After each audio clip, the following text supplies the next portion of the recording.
Hi, I'm Lola. Am I supposed to go, and I'm Teddy? And you are. I'm Teddy. And this is The Picture and the Poet. And we are The Picture and the Poet. Right. Get it right. You're here for every episode. Sorry, I haven't done an introduction before, so Wow, you're really this is all new to me.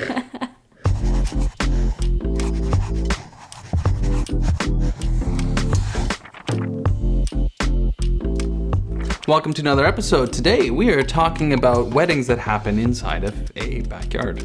So we've done a series on a whole bunch of different parts of the wedding day, but there's something uniquely special about weddings that happen in people's backyards. Uniquely special, sure. Yeah, it's double special. Used a thesaurus today, didn't we? You are. No, you are. I've never been, there hasn't been an episode where I've been this excited to drink wine. I know, I'm very excited. And that's all you get.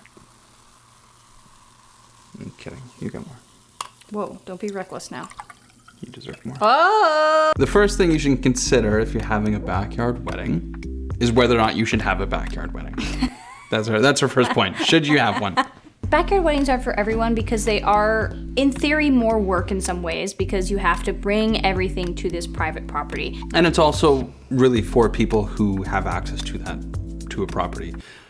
Usually it's because this property has a meaning to you in some way. At that point, the location becomes a character in the story. And, if there's ever going to be a day where you're capturing every part of it, be able to have the location speak something is fantastic. Yeah, so it can be worth the effort of organizing everything / the liquor license. It's kind of like you have to decide. Should you have one? Do you have the land? Do you want the freedom? Are you okay with the work? Figure it out. Well, How do you choose the right location? What's a good location? If your land that you're thinking about having a wedding on is not big enough to have a sit-down dinner with all of your guests, you're thinking, that's not going to be the right spot. I mean, also, you have to consider stairs. Is grandma going to have to walk a whole bunch of stairs just to be part of the ceremony? Wheelchair accessible kind of. Just thinking about simple things like ground flow and groundwater. Even if it doesn't rain on your wedding day, if it rains a lot the day before and where your dinner space is where all the water collects at the bottom, it's true. We're in trouble there. We put our wedding at the bottom of a well. A lot of the couples that have chosen to have weddings on a private property, whoever owns the property or even the couple themselves have put in months of work beforehand. Mm-hmm. For a lot of people, it's a great excuse. I've always been wanting to do something with my lawn. Now I get to. So do this anyways. Marge, I know you've always wanted to have the landscaped in the backyard, the backyard landscaped. And I know Uncle Paul is just so lazy. So I'm thinking I'm going to get married there. And then you'll have your landscaping done for my wedding. The next thing on our list is to tent or not to tent. I have strong opinions about tents. I'm not saying if you've had a tent wedding that doesn't have any windows that I hate you and you're going to hell, but I love a tent with a skylight. If you're gonna do a tent, do a nice tent with a clear top. These canvas tops block out all the light. Michelle and Sylvain's, they had one where the middle panel that was great. Was open. For our wedding, we chose to risk it and forego a tent. Yes. I stand by that decision. Was it risky? Yes. Next point, weather preparations. The tent plays into that. But if you're getting married in the summer, it's going to be hot. Make sure that you have some fans on standby, maybe, especially if you're having a tent. If you are going to have a backyard wedding in more fall, rent some industrial size heaters. The best way that you can prep and plan for weather, because we've had weddings in June that were 5 degrees, and we've had weddings in October that are 20. There's nothing we can do to control the weather, and the best thing that you can do is just emotionally prep for all cases. The next point is we're talking about ceremony. If you're having a wedding in your backyard with a ceremony, be intentional about the space. Consider the view from both directions of your ceremony space. A lot of times people, when they set up a ceremony, they're looking at the altar and oh, look how beautiful the altar is. But when the couple's walking down the aisle, we're shooting the other direction. And if in the background you have this lime green trailer. Sometimes there's only so much you can do, you Yeah. know, with limited space. There's only so many angles you can consider with the ceremony. It's just if you are having a wedding on private property, you have a lot of control over what is seen. If you go in from the start asking yourself these questions like, hey, which does it look good from both directions, then you have a chance of like avoiding some of these things. The next thing on our list is catering considerations. Make sure that you have a good access for them to show up and do their job. A planner is super helpful when in liaison, like being a liaison with a catering company and determining what they need and if they're able to travel to where your wedding's going to be. Oh my God, yes. And sneaking this point in there, throwing a backyard wedding, get a planner. Like it is, even if it's for... Is it a point? Evan, you put catering considerations in and you didn't get a planner? If it's 20 people or if it's 100 people, regardless, you know, a backyard wedding, you are creating a wedding venue from scratch. If there was ever a time when a planner could show their value, it is when you are hosting a wedding in a private space. Yeah. Let's talk. Sir. Sorry, I don't know what happened there. Oh my goodness. My favorite topic. Toilets. You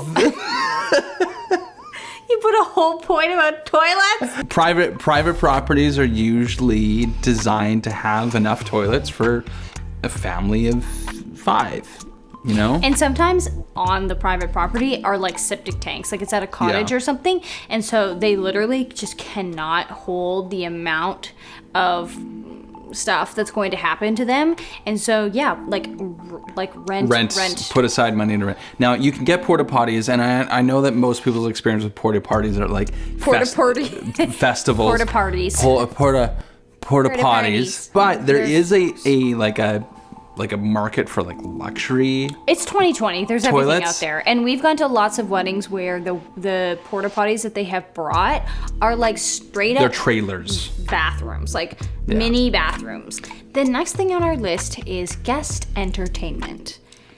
So, what does Evan mean? Don't know. I wrote these things, and Teddy, I told you to look at them. No, I looked for a second. Anyways, giving your guests something like fun to interact with during like the cocktail hour or like the pre-ceremony moment is really fun. Because you're on private property, you really have the ability to like whip out whatever kind of games you want. And the great thing is you, because it's private property, you have access to that space like a week beforehand. Mm-hmm. So if you want to set up lawn games here, there, and everywhere, that's great. Next point, guest accommodation. This is especially important to consider if your private property is a little more than, more than an hour and a half or more than an hour outside of the city even. We don't necessarily mean like get everybody a hotel room, but it's like just keep in mind that if you are expecting everyone to like stay and party and drink with you, you're probably gonna have to get a bus. That, or the great thing about it being private property, set aside a whole bunch of lawn spaces and tell everyone to bring a tent. Totally. Rachel and Quinton's wedding that we went to on Ontario, we did video for that one, and they just said, everyone just set up a tent, and at the end of the night, I forgot about this. I don't even think we set up a tent. I think someone set up a tent for us. Yeah, because we flew in for that one. Yes. And we didn't bring sleeping bags or anything. We didn't bring anything, but like we just drank ourselves silly and stupid. By the time everyone who's partying is ready for bed, they just crawl into their holes and fall asleep. Josh slept in his car. He got so cold. Do you remember that? Like, I think it was just such a mess at that point. We're like, who cares? Like, we can park our van and we could sleep and party. We could party with you and then we could sleep on it on private property. At a venue, we can't. Last point to consider for a backyard wedding is the cleanup. Yeah, you'll have to do it. You need to like rent a venue or something. Like, all the like panicking and where the stuff is, it happens the night of, and then the next morning you're kind of absolved of whatever wreckage happened. If it's your parents' house, you gotta do it. One thing that I love that a lot of people do is the day after the wedding, they invite the same group of people and have another kind of like brunch moment. Yeah. They clean stuff up together, they chill, they hang out, they kind of make it a wedding weekend thing. That's also the great thing about being able to host everyone in the space is that if they wake up there the next day, they're part of your cleanup crew now. Yeah. Yeah, so that's backyard weddings. All in all, like from the perspective of a photographer and videographer, we love backyard weddings and the story it brings, the comfort that people have in this space. And even if they are a little more chaotic, we love chaos. Okay, well, this has been Conversations with Lola. Lola. Lola. Lola. This has been Conversations with Lola. Yeah, thanks for watching. Bye for now. Bye for now. Lola was a good girl. Lola, la, la, la, la, la, la, la, la, la, la, la. And I had all the money in the world. I would spend it all on Lola.